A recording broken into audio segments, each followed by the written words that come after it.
Peace be with you.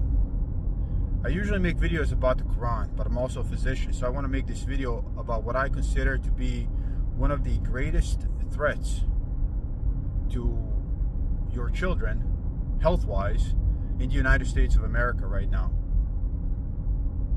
There is an epidemic of ADHD in the United States of America, not because more people are sick, but because the diagnostic inclusion criteria has been expanded so much to where you can generally just include anyone you want.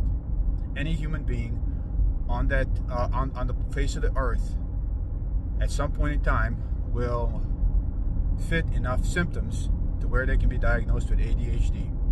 And the prescription patterns of Adderall, if you look at them year on year over the last decade, have been rising almost exponentially. And now there's even a shortage of Adderall. And it's not just Adderall, it's other stimulants as well. And that's where I'm going to talk to you about addiction. What is addiction? It's not that you're addicted to the chemical. You're addicted to the feeling. Consciously, you're addicted to the feeling that the chemical provides. And yes, you can also get addicted to the chemical itself, but we don't call that addiction. We call that dependence. And when you're addicted to the chemical, that's easy to treat. I can bring down anyone as gently as I choose to, or as harshly as I choose to, from dependence. But addiction is the feeling, and that is the hard part. So now these people, and they know, don't think that they don't know.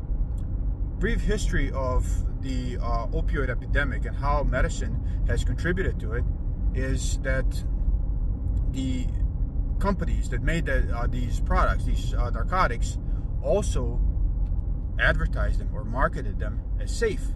And not only that, what they did is they created an artificial campaign to treat pain as a fourth vital sign, so doctors were, if you will, graded on how well they treated pain, so they become a lot more aggressive with prescribing a medication that so the pharmaceutical company claimed that it was safe and non-addictive. We all know that addiction is a feeling. And these drugs will provide that same feeling as your street heroin. Very similar. Street heroin is going to be more powerful because you're injecting it, so they limited that aspect of it, but it's the same feeling. All you have to do is feel enough of that feeling, and now you are addicted. And that created dependence as well. But doctors were pressured into prescribing a dangerous drug, a very addictive drug, by companies who created this drug and then manufactured a lie about how aggressive we need to be with treatment. And that is exactly what's happening with Adderall and ADHD. They created this dangerous drug. They know stimulants are dangerous. They know that. Anybody that is in medicine, or chemistry, I guess, for that matter, knows that. Especially people in medicine. Especially people that were diagnosed with ADHD and took that medicine, like me. I was diagnosed with ADHD in medical school. And I don't have ADHD. So I tried that medicine and it made me high as hell.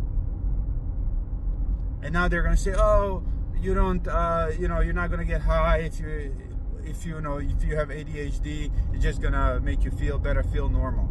Yes, that's exactly what it did to me. It made me feel that I only need 5 hours of sleep.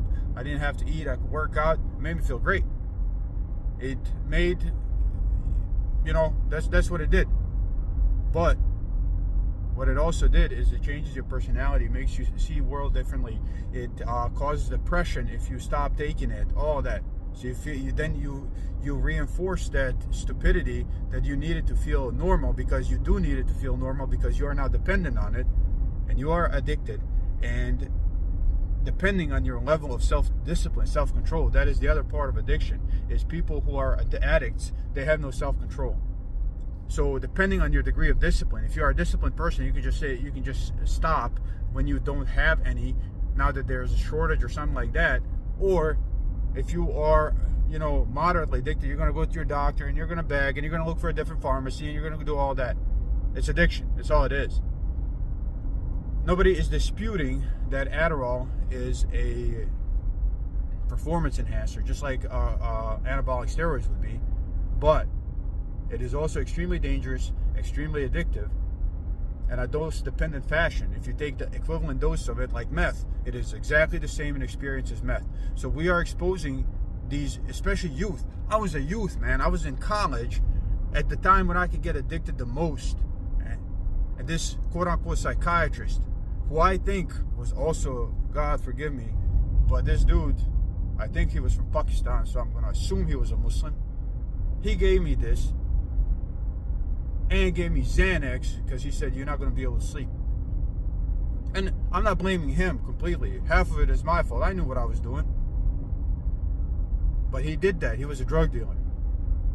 And then if he was a Muslim, then he went and prayed. That's why I refuse to prescribe Adderall for anyone unless I have a extremely high clinical suspicion that this is truly ADHD. If you bring me your 7-year-old kid and he is going wild off the wall and it's not a disciplinary issue, then I might consider it. Then, and that is, in my 10 years, I've seen only that once. That's why I say that I would consider, because I actually saw something that made me think that this is a disease pattern. But most of the Adderall that's being prescribed to your kids, it's not a disease pattern. It's the lifestyle they live in. They're always in the house. They have no freedom to go explore the world, especially boys. They have no discipline in school. Look, boy spirit, you can either entertain it, and I only speak for boys because I don't know what girls feel like as kids, but you can only either entertain it or you can discipline it. And that's why boys behave better in schools in times past, because they could get their ass whooped, right? But not only that, they had clear boundaries and clear ideas about what's acceptable in the world, because they were reinforced by their own family, by their own fathers, because they had family units, and they were reinforced by their society. So they had clear boundaries in which they operate, and they knew what was unacceptable, and that is why they behaved. They controlled their spirit. We taught them discipline. And now we say that their spirit is a disease because we don't know how to control it, because we refuse to look in the past and actually see evidence, talk about science, about what has worked, because this isn't working.